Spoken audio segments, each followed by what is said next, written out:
तो नवोदय विद्यालय की जो शिक्षा ली थी, शिक्षा के साथ साथ जो वहाँ से वैल्यूज़ ली थी, तो वो सब एमबीबीएस के दौरान बड़े फ़ायदेमंद साबित हुई। मेरे पास विदेशों से भी ऑफ़र्स थे, आपके ऑस्ट्रेलिया, जर्मनी और सऊदी अरब कि जिन लोगों ने अपना पूरा जीवन मरीजों के लिए और राष्ट्र के लिए लगाया हुआ था, तो बड़ी एक अलग तरह की वहाँ जाकर प्रेरणा मिली। तो मेडिकल की तैयारी 10th से या 11th से आप शुरू कर सकते हैं।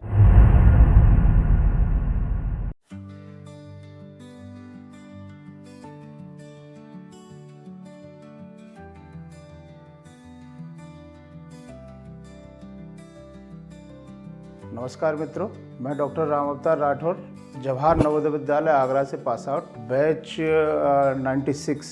मैं जनरल एंड पीडियाट्रिक सर्जन हूँ और ऑपरेशन करता हूँ। प्रोफेसर भी हूँ, नए डॉक्टर भी बनाता हूँ और आगरा में शहीद नगर में अपना एक नया सेटअप शुरू किया है, नया सवेरा हॉस्पिटल के नाम से, जहाँ मैं अपने ऑपरेशन भी करता हूँ। पिछले 20 साल से मैं इस सर्जरी की लाइन में हूँ। मैं एक मध्यम परिवार से था।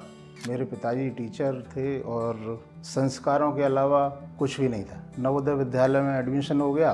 पिताजी ने कहा कि गुरुजनों का सम्मान करना, और एडमिशन करा दिया। नवोदय विद्यालय में पहुंचे। वहां जाके गुरुजनों की विशेष कृपा रही, मित्रों का सहयोग रहा, और वहाँ से जो हमने सीखा तो उसमें ईमानदारी, मेहनत, डिसिप्लिन और एक जो नवोदय विद्यालय का संस्कार है वो सीखा। उसको लेके हम आगे बढ़ते गए। 96 में पास होने के बाद फिर मेडिकल एंट्रेंस टेस्ट के लिए तैयारी की।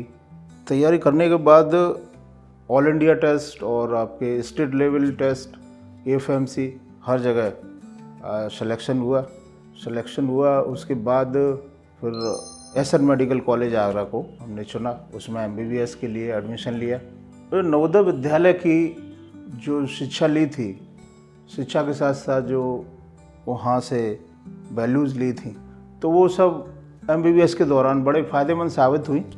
बहुत उनका फ़ायदा मिला और एमबीबीएस का कोर्स बहुत ही अच्छे मार्क्स के साथ में पास किया। उसके बाद एमएस जनरल सर्जरी भी अच्छे मार्क्स के साथ में पास की। गुरुजनों का वहाँ भी विशेष योगदान रहा। उन लोगों ने कहा कि और आगे की पढ़ाई आप कर सकते हो क्योंकि आपके मार्क्स अच्छे हैं और अभी कोई एज भी नहीं है। तो फिर एमसीएच के लिए ट्राई किया। बनारस हिंदू यूनिवर्सिटी में एमसीएच मिला। वहाँ इस तरह के टीचर्स मिले, इस तरह के सर्जन्स मिले वहाँ कि जिन लोगों ने अपना पूरा जीवन मरीजों के लिए और राष्ट्र के लिए लगाया हुआ था, तो बड़ी एक अलग तरह की वहाँ जाकर प्रेरणा मिली, बहुत सीख मिली। वहाँ हार्ड वर्किंग डॉक्टर्स थे। उनमें से एक थे डॉक्टर एएन गांगुली। बड़ा विशेष मेरे जीवन पर उनका प्रभाव पड़ा।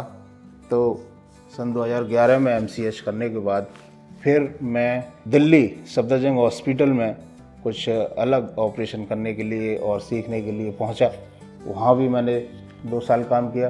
सफदरजंग दिल्ली में जब मैं था तो मेरे पास विदेशों से भी ऑफ़र्स थे, आपके ऑस्ट्रेलिया, जर्मनी और सऊदी अरब। तो काफ़ी डॉक्टर्स वहाँ से जाते थे और ऑफ़र्स हमको भी थे। लेकिन बनारस हिंदू यूनिवर्सिटी से जो ऐसा वो मन में लगा था, इस तरह की सीख मिली थी कि वही देश की मिट्टी, देश के लोगों के ही काम आए, तो अलग ही तरह की संतुष्टि जो होती है, तो वो था। तो फिर कहीं जाने का मन नहीं था। उसके बाद फिर मैं आगरा अपने जो फिर वापस आगरा आया, हर जगह से पढ़ाई करने के बाद यहाँ भी मेडिकल कॉलेज ज्वाइन किया। वहाँ मेडिकल कॉलेज में नए डॉक्टर्स बनाना, ऑपरेशन करना और ये सब चलता रहा। अभी अपना एक छोटा सा सेटअप शुरू किया है नए सवेरा हॉस्पिटल के नाम से, शहीद नगर आगरा में। यहाँ कुछ अपने ऑपरेशन करता हूँ, बैठता हूँ। तो ये बेसिकली ये जो मेडिकल फील्ड है, ये क्या है, ये सेक्रीफाइस का फील्ड है, सेवा का काम, लोगों की सेवा। हमने जो हमारा शरीर है पृथ्वी से कुछ समय के लिए ये एक तरह से उधार लिया हुआ, तो हमें समाज को, लोगों को कुछ वापस देना चाहिए अपने अच्छे कर्मों से, नहीं तो जो आपने स्किल सीखा है, जो चीज़ सीखी है, उसके माध्यम से एक सुंदर समाज को बनाने का प्रयास करना चाहिए, लोगों को देना चाहिए। इसके अलावा राष्ट्र के निर्माण में, राष्ट्र के विकास में अपना योगदान देना चाहिए। ये अच्छे नागरिक वाली भूमिका निभानी चाहिए।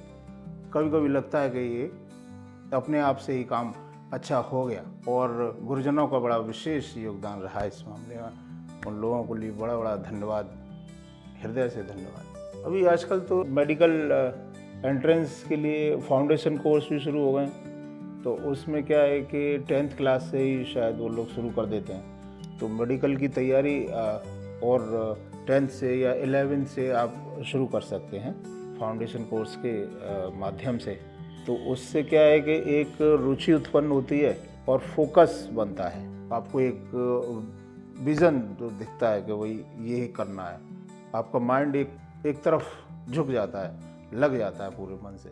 और बाकी जो स्ट्रीम है और जॉब्स हैं, उनकी तरफ से आपको ध्यान हटाना होता है और एक फोकस करके पूरे मेहनत से वो प्रयास करना होता है, तो मेडिकल में सफलता मिल जाती है। अभी वर्तमान में जो विद्यार्थी हैं, जो नवोदय विद्यालय में हैं या और भी विद्यार्थी हैं, उन्हें अपनी पढ़ाई के लिए भी ईमानदार होना जरूरी है।